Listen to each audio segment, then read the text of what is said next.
ठीक है, तो ये आपका हो गया। तो इसी तरह के जो क्वेश्चन है आपको कंप्लीट स्क्वायर, आकांक्षा आपका क्लियर हो गया। अब ये बताओ कि इसी क्वेश्चन में अगर मैं आपसे पूछता हूं कि फोकस निकालो, डायरेक्ट्रिक्स निकालो, तो निकाल लोगे? याद है, ये भी उसी तरह से होगा जैसे हाइपर, जैसे पैराबोला में कराया था मैंने। पहले इसके लिए निकालेंगे, इसके लिए वर्टेक्स, इसके लिए फोकस, इसके लिए डायरेक्ट्रिक्स, बाद में इसका इसका नंबर आएगा, फिर कैपिटल एक्स की वैल्यू की जगह क्या रख देंगे, x-2, और कैपिटल वाई यहाँ पे रख देंगे y-3। क्लियर है? अगर समझ आ रहा है? चलिए तब कर दूं।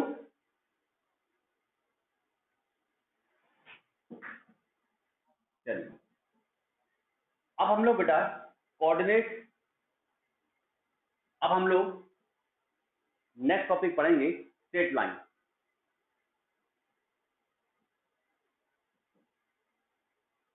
स्ट्रेट लाइन आप लोगों ने इससे पहले पढ़ा था कोऑर्डिनेट, जो कि 10th क्लास में था। कोऑर्डिनेट के अंदर आप लोगों ने सबसे पहले पढ़ा distance formula, d √x2 - x1 का whole square plus y2 - y1 का होल स्क्वायर। याद है आपको? सबसे पहले आप लोगों ने पढ़ा डिस्टेंस का फॉर्मूला, और डिस्टेंस का फॉर्मूला था d √x2 - x1 का whole square plus y2 - y1 का होल। और इस फॉर्मूले पर आप लोगों ने बहुत सारे क्वेश्चन भी किए होंगे 10th क्लास में। दूसरा आप लोगों ने पढ़ा मिड पॉइंट का फॉर्मूला, अगर आपको याद हो तो मिड पॉइंट के कोऑर्डिनेट होते हैं x = x1 + x2/2, y = y1 + y2/2, mid point हो गया। तीसरा आपने पढ़ा कोऑर्डिनेट में सेक्शन फॉर्मूला। सेक्शन फॉर्मूला क्या था? सेक्शन फॉर्मूला था x = mx2 + nx1 upon m + n, y = m/2 n/1 upon m + n। आपको याद होगा ये इंटरनली था। और एक फॉर्मूला और था x = mx2 - nx1 upon m - n, y = m/2 - n/1 upon m - n। और ये क्या था आपका? एक्सटर्नली। याद है ना? तो एक आपके पास इंटरनली था और एक आपके पास था एक्सटर्नली। इसका यूज तो बहुत कम हुआ था, लेकिन इसका यूज ज्यादा हुआ था, अब इसका भी यूज होगा। उसके बाद आप लोगों ने पॉइंट नंबर 4 पढ़ा होगा, एरिया ऑफ ट्रायंगल का फॉर्मूला क्या था? डेल्टा 1/2।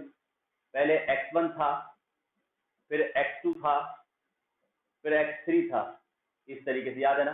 बाहर होता है x1 x2 x3, और अंदर क्या होता है? अंदर होता है y2 - y3, y3 - y1, y1 - y। ये एरिया ऑफ ट्रायंगल का फॉर्मूला था। फिर इसमें आपने एक और चीज पढ़ी थी, और वो क्या थी? इफ पॉइंट्स आर कॉलिनियर, अगर पॉइंट कॉलिनियर है तो डेल्टा की वैल्यू 0 आई थी। यानी कि आप एरिया ऑफ ट्रायंगल लगाएंगे तो वो अगर 0 आ जाता है तो पॉइंट क्या है? कॉलिनियर है। उसके अलावा आप लोगों ने सेंट्रॉइड पढ़ा होगा। सेंट्रॉइड में कोऑर्डिनेट थे x = x1 + x2 + x3/3, y = y1 + y2 + y3/3। ये आप लोगों ने इस तरह के फॉर्मूले आप लोगों ने 10th क्लास में पढ़े होंगे। Distance formula, mid point formula, section formula, area of triangle का फॉर्मूला, सेंट्रॉइड का फॉर्मूला, और अगर पॉइंट कॉलिनियर है तो। आकांक्षा क्लियर है बेटा? तो अभी आप लोग जिस टॉपिक को पढ़ने जा रहे हैं स्ट्रेट लाइन, जिस टॉपिक को आप अभी पढ़ेंगे स्ट्रेट लाइन, वो कोऑर्डिनेट से रिलेटेड है। इसलिए कोऑर्डिनेट का आना भी आप लोगों के लिए उतना ही जरूरी है जितना कि स्ट्रेट लाइन। अब आपको करना क्या है? स्ट्रेट लाइन में बहुत सारे कंसेप्ट होते हैं, बहुत सारे कंसेप्ट हैं। तो आप कम से कम 2 पूरे पेज, 2 पेज खाली खाली छोड़ने के बाद जब भी मैं आपको होमवर्क दूंगा उन 2 पेज के बाद करना। जब भी कोई कंसेप्ट आएगा, कंसेप्ट जैसे आएगा उसे तुरंत उस 2 पेज पे लिखना है, क्वेश्चन बाद में करना है। कंसेप्ट उन 2 पेज पे लिखना है, क्वेश्चन बाद में करना है। इस तरह से वो जो 2 पेज है, फुल 2 पेज आपके वो पूरे भर जाएंगे और लाइन से रिलेटेड हर छोटी बात, हर बड़ी बात उस पेपर पे नोट हो जाएगी और आपको दिक्कत नहीं आएगी। ऐसा नहीं कि आप क्वेश्चन लिखें फिर बेसिक लिखें। इसलिए जब भी आप कोई चैप्टर तैयार करते हैं अपनी कॉपी के अंदर, तो स्टार्टिंग के 2-3 पेज के अंदर सारे छोटे छोटे पॉइंट, सारे छोटे नोट, वहां पर नोट जरूर कीजिएगा। क्वेश्चन बाद में किया करो। बहुत सारे बच्चे करते हैं क्वेश्चन करते जाते हैं, उसके ऊपर लिखते आते हैं, वो बेकार ही है। वो तो आपको फिर उसके लिए हर पेपर पढ़ना पड़ेगा। लेकिन अगर आपने लाइन के शुरू के 2 पेज में सारे कंसेप्ट लिख लिए हैं, तो आपको सिर्फ वो 2 ही पेज पढ़ने हैं। भाई आगे तो कैलकुलेशन ही है ना, वो तो आपको आती है, तो आपको तो 2 पेज पढ़ना है कि भाई लाइन का फॉर्मूला क्या है, कैसे कैसे क्वेश्चन आएगा, क्या क्या चीज है। तो इसलिए स्टार्टिंग के 2 पेज आप लोग खाली छोड़िएगा और उन पे सबसे पहले ये फॉर्मूला लिखेंगे आधे पेज पे। नोट कीजिए फटाफट, अगर याद है तो ठीक है, नहीं तो नोट कर लीजिए। इसको लिखना है आपको पेपर पे।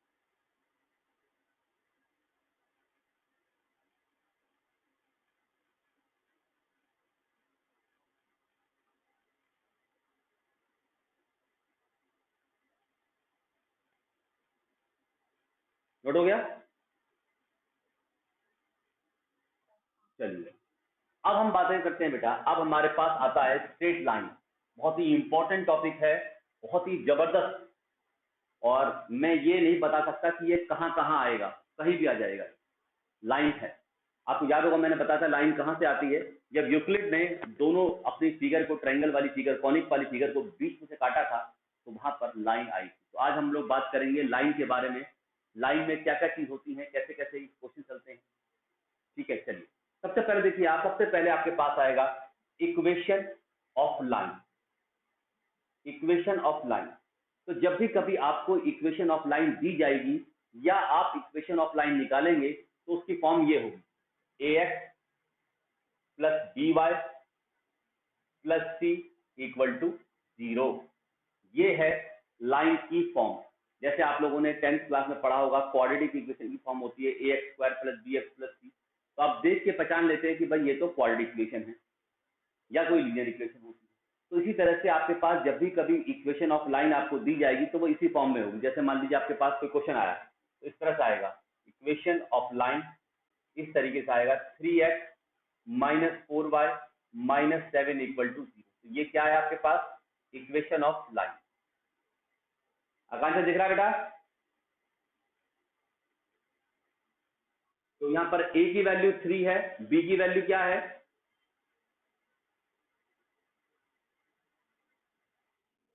c की वैल्यू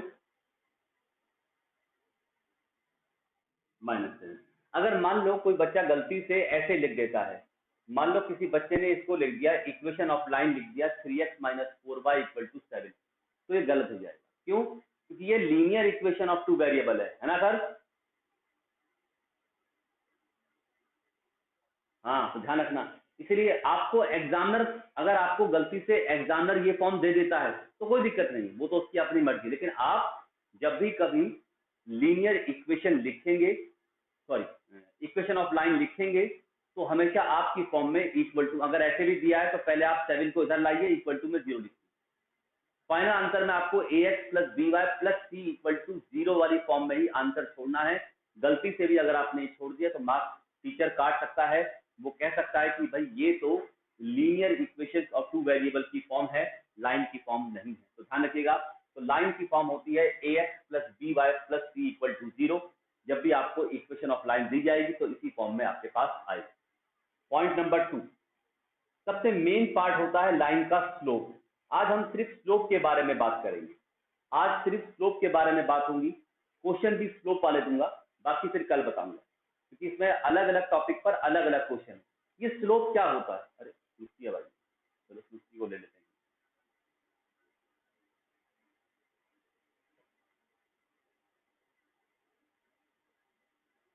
सुस्ती, चला लेट कैसे हो गए बच्चे? Net issue? कोई बात नहीं, मैंने जो पहली बार छूट जाएगा। ठीक है बेटा, तो यहां पर आप देखिए, find the slope of line which passes the point 2, 3 and 5, 7 तो ये हो गया मेरा x1 y1 x2 y2 point given है। स्लोप का फॉर्मूला लगा लिया m equal to y2 minus y1 upon x2 minus x1। यहाँ पर y2 की वैल्यू, यहाँ y1 की वैल्यू, यहाँ पर x2 की वैल्यू, यहाँ पर x1 की वैल्यू, तो स्लोप आ गया मेरे को 4/3। अर्जुन क्लियर है? चलिए अब बात करते हैं स्लोप के दूसरे फॉर्मूले की। स्लोप का पहला फॉर्मूला था जब आपको कोऑर्डिनेट दिया तो आप लोग स्लोप का 4। दूसरा, अब आपके पास स्लोप का फॉर्मूला एक और होता है m equal to ten theta. m equal to ten theta slope का एक और फॉर्मूला है m equal to ten theta. बहुत ही बढ़िया फॉर्मूला है। कहिए थीटा होता है, थीटा होता है, थीटा सुनिए थीटा क्या होता है। थीटा होता है inclination angle from x axis positive direction. तो थीटा होता है inclination angle from x axis positive direction. थोड़ा शॉर्टकट में लिख दिया है थोड़ा समझाने के लिए, तो आप चाहो तो अपना घर पे पूरा डिटेल से लिख लेना। तो यहां पर हो गया m equal to ten theta. आकांक्षा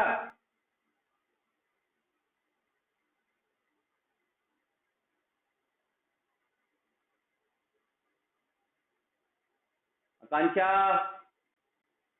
ये भी चलेगा क्या? अरे है तो सही।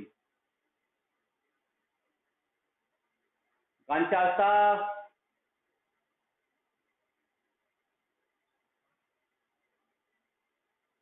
अरे आवाज नहीं आ रही तो चैट बॉक्स में बता दो भाई।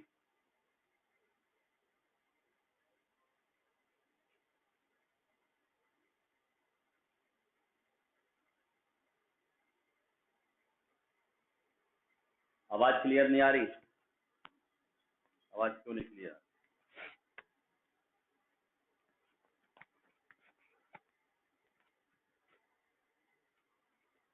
अभी आ रही है?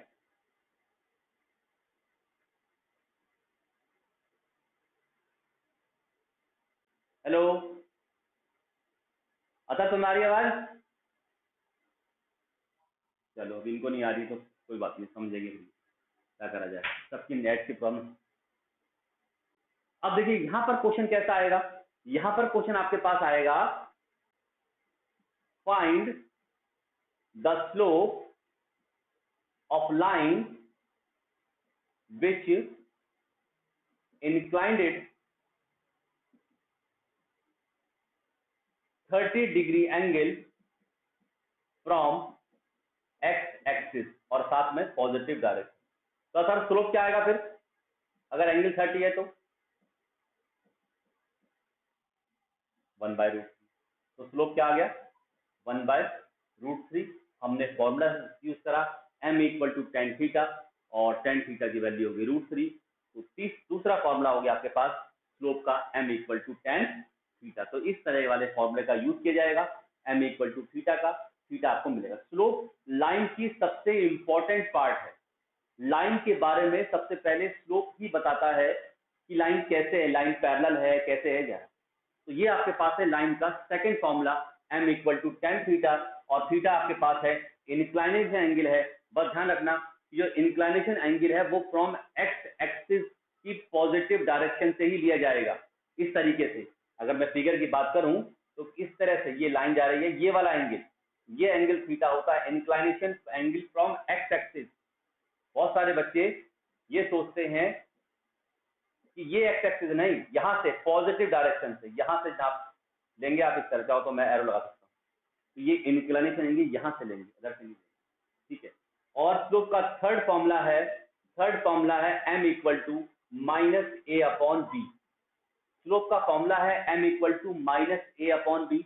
माइनस ए अपॉन बी कब यूज होगा? If line given, lines are given, आपको लाइन गिवन है। फॉर एग्जाम्पल आपके पास आएगा find the slope of line, और लाइन है 3x plus 4y minus 7 equal to 0।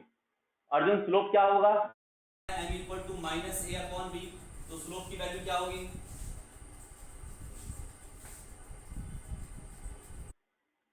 ठीक है, तो अब हाँ अर्जुन, तो find the slope of line 3x plus 4y minus 7 equal to 0। तो स्लोप ऑफ लाइन क्या होना चाहिए आपके हिसाब से फिर?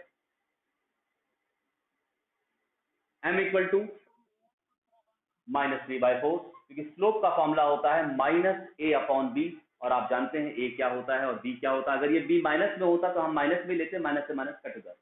तो इस तरह से स्लोप के 3 फॉर्मूले आपको यूज करने हैं। पहला फॉर्मूला है m equal to y2 minus y1/x2 minus x1, जब कोऑर्डिनेट दिए होंगे। और दूसरा फॉर्मूला है m equal to tan theta, जब आपको एंगल दिया होगा, ध्यान रखिए एंगल फ्रॉम x एक्सिस होगा। और दूसरा m इक्वल टू -a/b है, जब आपके पास कोई भी लाइन आपको गिवन हो। तो ये आपके पास सबसे पहले है स्लोप। आज इसी के बारे में मैं आपको अभी क्वेश्चन कराता हूं और फिर कल इसको आगे पढ़ेंगे। फिलहाल इनको नोट कीजिए फटाफट स्लोप को, फिर मैं आगे चलता हूं।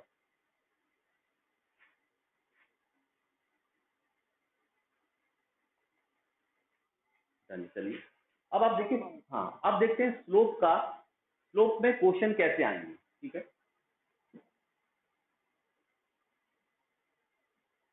अब अच्छा आप समझिए ना बेटा, स्लोप का मतलब क्या होता है? स्लोप का मतलब हो गया इंक्लाइनेशन एंगल, मतलब इंक्लाइनेशन ऑफ एक्स एक्सिस या इंक्लाइनेशन मान सकते हैं। अब एक क्वेश्चन देखो बेटा, अगर अगर मैं इसकी बात करूं, आप सिर्फ यस और नो बता चलना। अगर मान लो आपको स्लोप निकालना हो, स्लोप ऑफ लाइन पासेस 3, -7, 2, 0, तो निकाल लोगे। हम फॉर्मूला कौन सा इस्तेमाल करेंगे? y2 minus y1/x2 minus x1। Okay, इस वाले फॉर्मूले से आप स्लोप निकाल सकते हैं। लेकिन ऐसा छोटा क्वेश्चन नहीं आएगा। अब मैं आपको एक और क्वेश्चन बता रहा हूं, ध्यान से देखो कि ये एक पैरेललोग्राम है, या चलो पैरेललोग्राम नहीं है, ये क्वाड्रिलेटर है। ABCD एक क्वाड्रिलेटर है, और यहाँ पे कोऑर्डिनेट है 2, 3, 4, 5, 6, 7, 8, 9, कुछ भी। ये कोऑर्डिनेट मैंने ऐसी अपनी तरफ से मान लिए हैं। अगर आपको याद होगा तो इस तरह का क्वेश्चन आपके पास 10th क्लास में भी आता था। Show that ABCD is a parallelogram, याद है सर? जब हम लोग ये वाला क्वेश्चन 10th क्लास में करते थे कि show that ABCD is a parallelogram, तो हम क्या करते थे? पहले डिस्टेंस AB निकालते थे, डिस्टेंस CD निकालते थे, वो दोनों इक्वल आती थी। फिर डिस्टेंस BC निकालते थे, फिर डिस्टेंस AD निकालते थे, वो दोनों इक्वल आते थे। फिर डायगोनल निकालते थे AC और BD, वो दोनों अलग अलग आते थे। अलग अलग आते थे तो हम कहते थे ABCD इज अ पैरेललोग्राम। और अगर दोनों इक्वल आ जाते थे तो हम कह देते थे कि ये रेक्टेंगल है। रेक्टेंगल और पैरेललोग्राम में यही फर्क होता है। ठीक है सर? अब सर हमें यहाँ पर प्रूव करना है कि ये एक पैरेललोग्राम है, तो आपके हिसाब से हमें क्या करना चाहिए अगर ये पैरेललोग्राम है?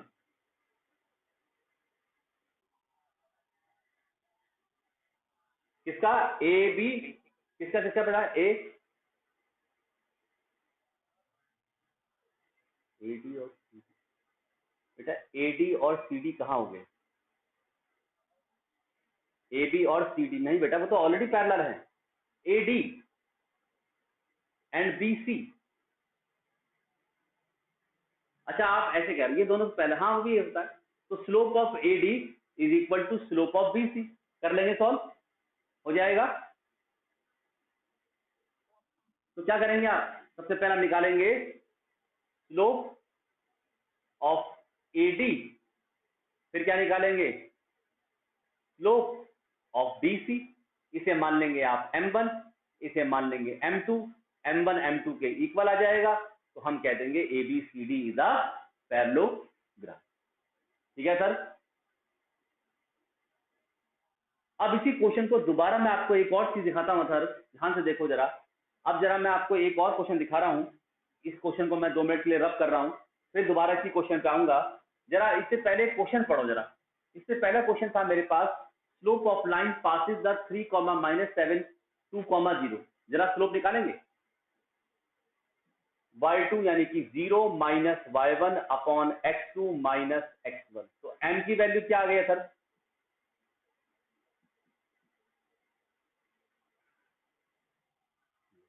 अब सुनो मेरी बात, अक्सर एग्जाम में ये भी आता है, फाइंड द स्लोप नहीं आता, लिखा आता है फाइंड द, एग्जाम में आ गया फाइंड inclination angle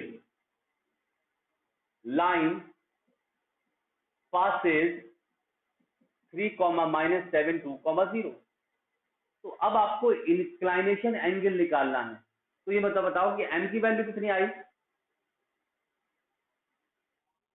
तो क्या m tan थीटा नहीं होता भाई? m tan थीटा भी तो होता है भाई। m निकाला आपने स्लोप से, m की वैल्यू -7 हो गई। अब वो कह रहा है कि मुझे तो भाई इंक्लाइनेशन एंगल निकालना है, तो कोई बात नहीं, m तो tan थीटा होता है, क्योंकि हम जानते हैं m इक्वल tan थीटा। तो थीटा कितना आ जाएगा, tan इनवर्स -7। याद रखना ये इनवर्स होता है, ये ऐसे यहाँ पर -1 लग जाता है, इसे बोलते हैं इनवर्स। जब कोई एंगल की वैल्यू हमें पता नहीं होती तो हम उसे इनवर्स की फॉर्म में लिखते हैं। तो थीटा इक्वल टू हो गया tan इनवर्स -7। ठीक है सर। तो इस तरह से आप यहाँ पर इंक्लाइनेशन एंगल भी निकाल सकते हैं। क्लियर है सर। अब जरा दोबारा उस क्वेश्चन पे आओ जो मैंने अभी आपसे किया था। अगर मान लो कि मैंने आपको एक रेक्टेंगल दे दिया और मैंने यहाँ पर कुछ कोऑर्डिनेट दे लिए 1 2 3 4 5 6 7 8, इस तरह से कोई मैंने आपको कोऑर्डिनेट ले लिए। ठीक है बेटा, चलो कुछ और ले लेते हैं। चलो ये ले लिए मैंने, एक मैसेज जनरली लिख दिए। तो अब मुझे बताना है कि ये रेक्टेंगल है, तो रेक्टेंगल में क्या होगा सर, इस लाइन का स्लोप इस लाइन के स्लोप के इक्वल होगा। चलिए तो पहले आप निकालो स्लोप ऑफ BC। फॉर्मूला आएगा m equal to y2 minus y1 upon x2 minus x1। Coordinate check कर देता हूँ। ठीक है, तो y2 माइनस, सॉरी एक मिनट का कोऑर्डिनेट थोड़ा सा ठीक कर लूँ मैं, 3 और 7 है। चलिए तो क्या लगाएंगे बेटा, y2 माइनस y1, 7 माइनस 4 है ना, x2 माइनस x1, 7 माइनस 4, 3/0। क्या आ गया, इन्फिनिटी। तो m की वैल्यू क्या आ गई, और m क्या होता है, tan थीटा। इन्फिनिटी क्या होता है, tan 90। तो थीटा कितना आ गया, इसका मतलब ये लाइन परपेंडिकुलर है।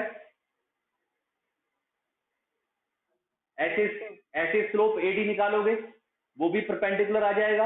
इसका मतलब क्या है, ABCD इज अ रेक्टेंगल, है ना। तो बस स्लोप वाले फॉर्मूले से आप ये सब चेक कर सकते हो कि ट्रायंगल रेक्टेंगल है, पैरेललोग्राम है, रोम्बस है। रोम्बस की बात करेंगे तो वहां भी वही आएगा। रोम्बस में क्या होगा, रोम्बस में जो लाइंस हैं वो पैरेलल होंगी। तो इस तरह से आप स्लोप का फॉर्मूला लगाकर आप प्रूव कर सकते हैं कि लाइंस आर पैरेलल। यस, एक क्वेश्चन अथर याद हो आपको, याद हो मैंने आपको कराया भी होगा सर।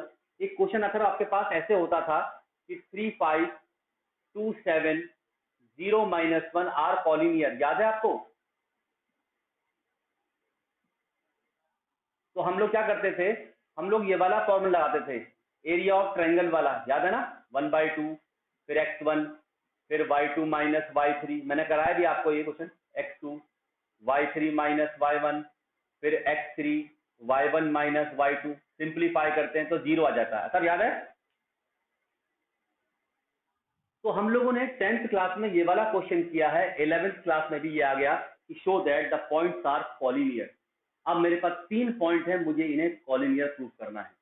तो आप जानते हैं कॉलिनियर का मतलब होता है ये तीनों पॉइंट एक ही लाइन में होने चाहिए, यानी कि यहां पर भी, ये भी और ये भी। अगर 3 पॉइंट एक ही लाइन में है तो उसका मतलब वो कॉलिनियर है। ठीक है सर। तो कैसे करेंगे, तो हम क्या करेंगे, देखो ऐसा करेंगे, स्लोप ऑफ AB निकालेंगे और फिर क्या निकालेंगे हम, स्लोप ऑफ क्या, BC।